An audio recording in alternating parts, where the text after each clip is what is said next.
ಲೋಕಸಭೆಯಲ್ಲಿ ವಿಪಕ್ಷಗಳಿಂದ ಸಿಂಧೂರ ಸಮರ. ಪಹಲ್ಗಾಮ್ ಆಪರೇಷನ್ ಸಿಂಧೂರ ಚರ್ಚೆಗೆ ಪಟ್ಟು. ಇಂದು ಎರಡನೇ ದಿನವೂ ಕಾವೇರಲಿದೆ ಸೆಷನ್.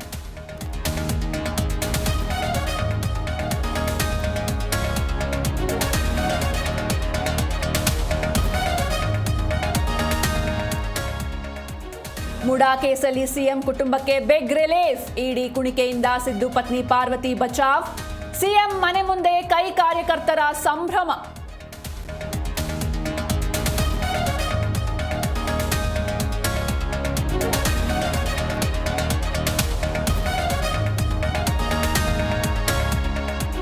ಚಿತ್ರದುರ್ಗದ ರೇಣುಕಾಸ್ವಾಮಿ ಕೊಲೆ ಪ್ರಕರಣ.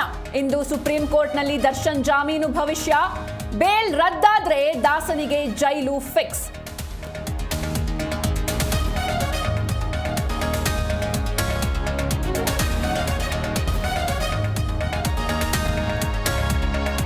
ಗ್ರಾಮ ಪಂಚಾಯಿತಿ ಅಧ್ಯಕ್ಷ ಸ್ಥಾನದ ಚುನಾವಣೆ ವೇಳೆ ಹೈಡ್ರಾಮಾ. ಎಲೆಕ್ಷನ್ ಮುಂದೂಡಿದ ಚುನಾವಣಾಧಿಕಾರಿ. ದೇವನಹಳ್ಳಿಯ ನಲ್ಲೂರು ಗ್ರಾಮ ಪಂಚಾಯಿತಿಯಲ್ಲಿ ಘಟನೆ.